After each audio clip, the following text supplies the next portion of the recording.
Friends, अगर आपको अपने जेट प्लांट को जंगल जैसा घना बनाना है तो सिर्फ ये एक टुकड़ा अपने जेट प्लांट में इस तरह से दबा दीजिए तो आपका जेट प्लांट भी बहुत जल्दी घना होगा, बहुत जल्दी इसकी ग्रोथ होगी और इसकी जो है स्टेम की लंबाई भी बहुत जल्दी बढ़ेगी। देखिए कितना ये बड़ा हुआ है। तो इसे कैसे देना है, कब देना है, कौन सी इसे खाद देनी है, इसके अलावा इसकी केयर कैसे करनी है, ये सारी डिटेल में आज इस वीडियो में बताऊंगी। ये सारे ही पौधे मैंने सिर्फ एक छोटी सी कटिंग से तैयार किए हैं। ये मैं फ्री का पौधा लेकर आई थी, मैं कहीं गई थी, वहां से मुझे बहुत छोटी सी कटिंग मिली थी। मैंने उनसे मांगा था तो उन्होंने भैया ने एक छोटी सी कटिंग दे दी थी और आज देखिए मेरे पास जंगल लगा हुआ है। और ये तो इतने ही प्लांट हैं, इसके अलावा भी बहुत सारे मेरे पास जेट प्लांट मैंने तैयार कर लिए हैं। बिकॉज ये हार्डी प्लांट होता है इसलिए इसकी कटिंग इजीली चल जाती है, लेकिन बहुत से लोग इसका ध्यान नहीं रख पाते जिससे उनके पौधे की ग्रोथ नहीं अच्छी होती है, पौधा बढ़ता नहीं है। इसके अलावा उसकी जो पत्तियां होती हैं वो चमकदार नहीं होती हैं, पत्तियां अक्सर पीली होकर टूटकर गिर जाती हैं। इस तरह से आप देखते होंगे आपके जेट प्लांट में बहुत सारी पत्तियां टूटकर गिरती होंगी। ऐसे बहुत सारे मुझे कमेंट्स आते रहते हैं तो उन्हीं सभी का कमेंट्स मैंने पढ़ा था। उसके बाद ही मैंने सोचा ये वीडियो मैं आप लोगों के लिए बना दूं जिनसे जेट प्लांट की कटिंग नहीं चलती है, जिनसे जेट प्लांट ग्रो नहीं होता है, उनके लिए ही ये आज वीडियो है। और कौन सी खाद देनी है, क्योंकि इस समय बारिश का मौसम है तो ऐसे में कौन सी खाद दी जाए, किस तरह से केयर की जाए, वो सभी मैं आज इसमें शेयर करने वाली हूँ।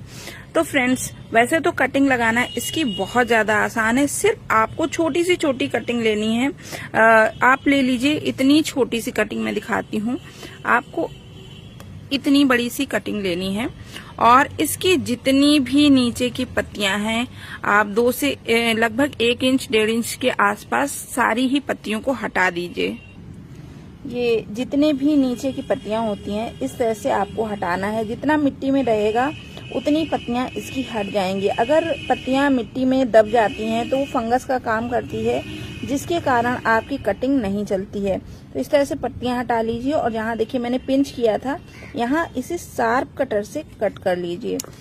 ये देखिए बस इस तरह से आपको कटिंग का एरिया रखना है। अगर आपको इतना मिट्टी में दबाना है तो इतनी पूरी ही पत्तियां हटानी पड़ेंगी। हो सके तो थोड़ी ऊपर की और पत्तियां हटा दें ताकि जो पानी डाला जाए जिससे पत्तियां ना सड़े और फंगस ना लगे। अब क्या करना है दोस्तों, अब आपको लेना है इस तरह का डिस्पोजल ग्लास। अगर आपके पास गमले हो तो गमले ले लीजिए और उसमें इस तरह से ड्रेनेज होल बना लीजिए। ड्रेनेज होल बनाने के बाद आपको भर लेनी है उसमें रेत या कोकोपीट। रेत या कोकोपीट में इसकी कटिंग लगाएंगे तो बहुत आसानी से चल जाएगी।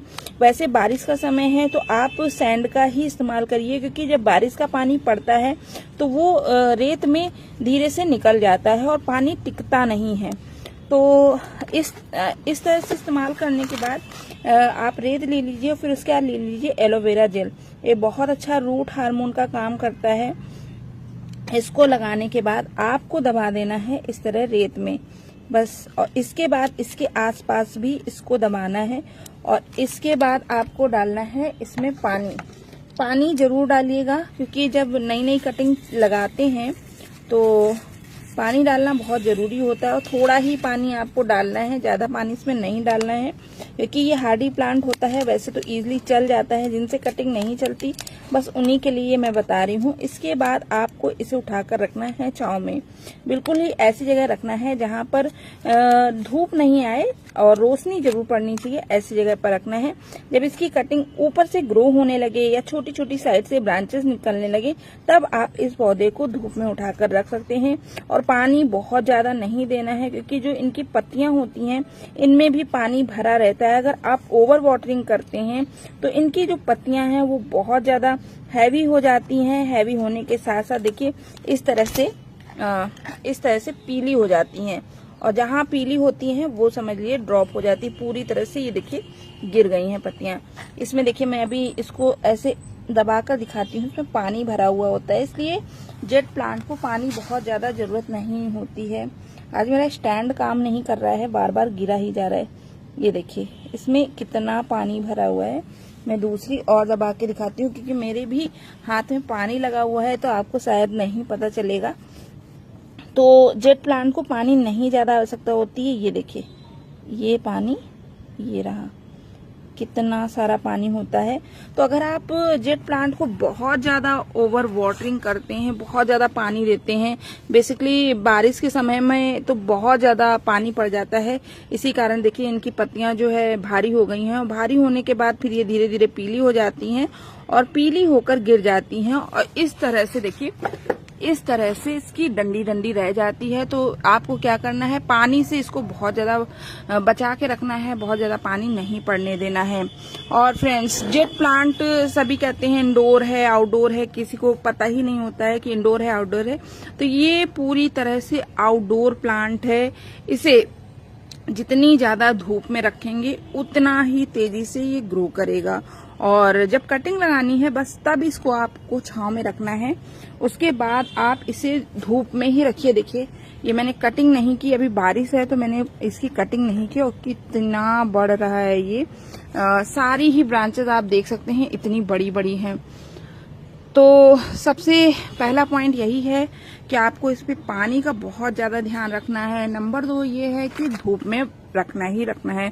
जितनी ज्यादा धूप में रखेंगे उतना ही ज्यादा ये ग्रो करेगा। अब तीसरा क्या करना है कि इसे आप हर तरह की शेप में बदल सकते हैं। देखिए, मेरे पास अभी समय नहीं था तो मैंने इसे किसी तरह का शेप नहीं दिया है। ये मेरा जो पहले दिया हुआ था ये भी इतना ग्रो कर गया है कि मुझे टाइम ही नहीं मिला, मैं इसको कट कर देती है। देखिए, ब्रांच देख रहे हैं आप, इस सभी को कट करना है। मुझे यहाँ पर झूला लटकाना है। इन सभी के छोटे छोटे शॉर्ट वीडियो पड़े हुए हैं, तो उसे आप देख सकते हैं। देखिए, ये इस तरह का प्लांट है, तो इसकी कटिंग करनी है। और ये इतना ग्रो हो गया है, मैं इसको आज या कल में इसको कट कर दूंगी। ये छन्नी थी जिसका मैंने ये बेस निकाल कर इसको बनाया है। और ये देखिए, इसका तना भी कितना मोटा हो रहा है। जितनी ज्यादा कटिंग करेंगे उतना ही ज्यादा ये मोटा भी होता जाएगा, क्योंकि जब जो ब्रांच नई नई निकलेगी उनको आप काट देंगे तो जो नीचे की हिस्सा होता है वो मोटा होता चला जाता है, और जो आगे का हिस्सा होता है वो पतला होता है। तो जब अगर आप यहाँ से कट करेंगे तो ये जो ब्रांच है यहाँ से अलग ब्रांच निकालेगी, और यहाँ से ही फिर मोटी होनी शुरू हो जाएगी। तो जहां जहां से मैंने कटिंग की थी वो वहां से मोटी हो रही है। तो इसे बेसिकली इसको इस तरह से शेप देना है। इसके अलावा ये राउंड शेप है, मेरे यहाँ घर पे शादी थी इसलिए मैं इतना ज्यादा नहीं कर पाई। ये ट्री शेप है, ये सब मैं अभी आज ही कट करके जाऊंगी और इसका नेक्स्ट वीडियो आपको मिलेगा। तो आप तरह तरह के शेप बना सकते हैं।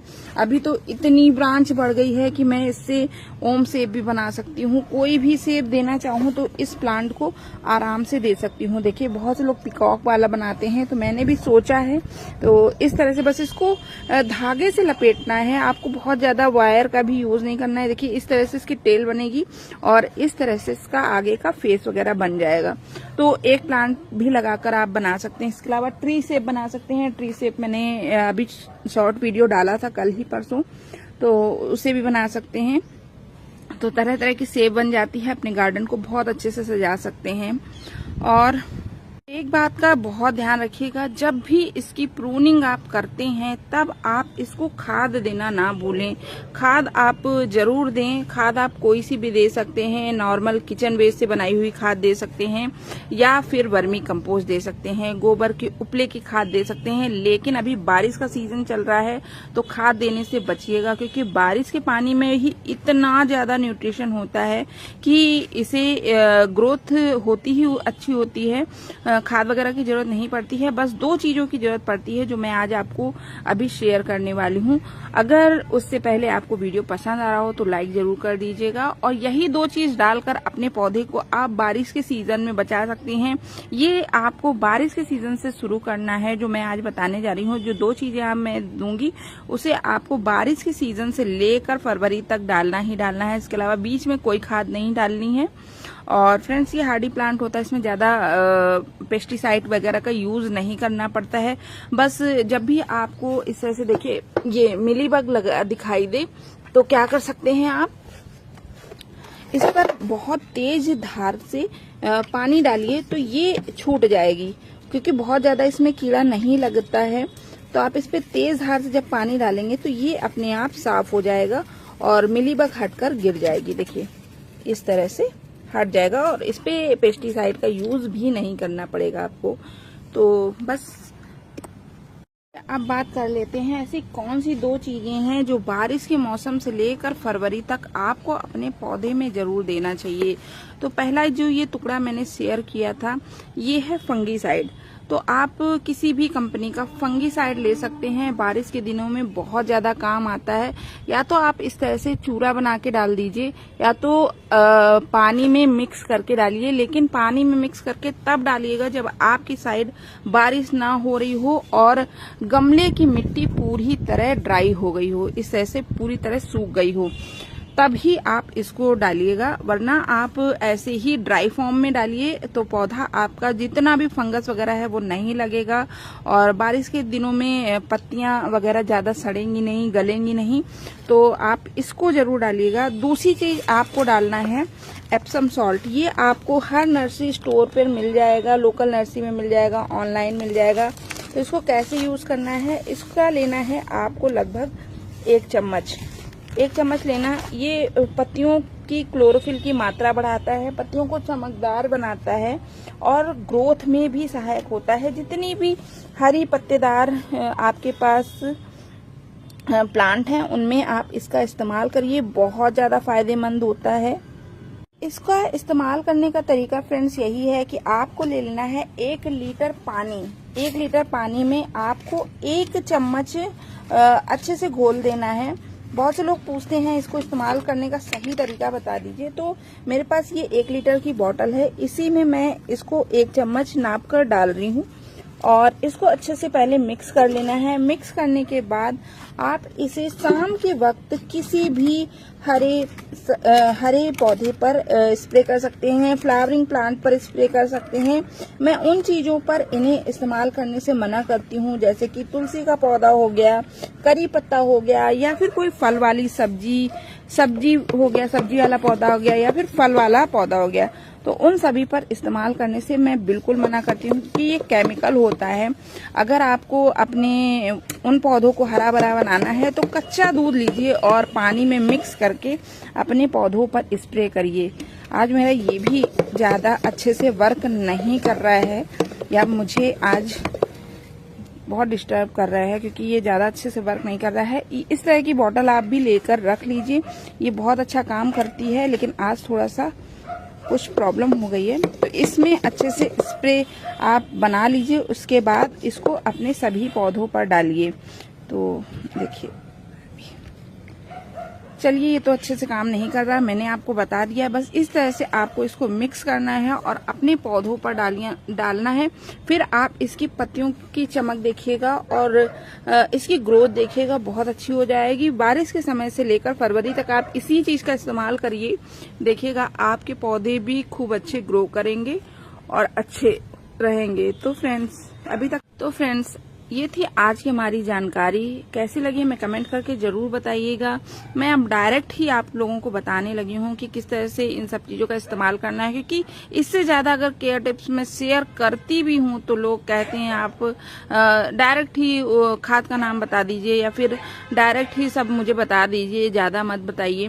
तो जो बिगनर्स होते हैं उनके लिए मुझे बताना ही पड़ता है कि क्या सही है क्या गलत है, किस तरह से इस्तेमाल करना है। वैसे भी आज मैंने बहुत ज्यादा डिटेल में नहीं बताया, बस बेसिक छोटी छोटी सी जानकारी दे दी है जो आपके काम आएगी। और वैसे ये कैसा लगा वीडियो में कमेंट करके बताइएगा। मिलते हैं अपने नेक्स्ट वीडियो में, अभी के लिए इतना ही। Thank you.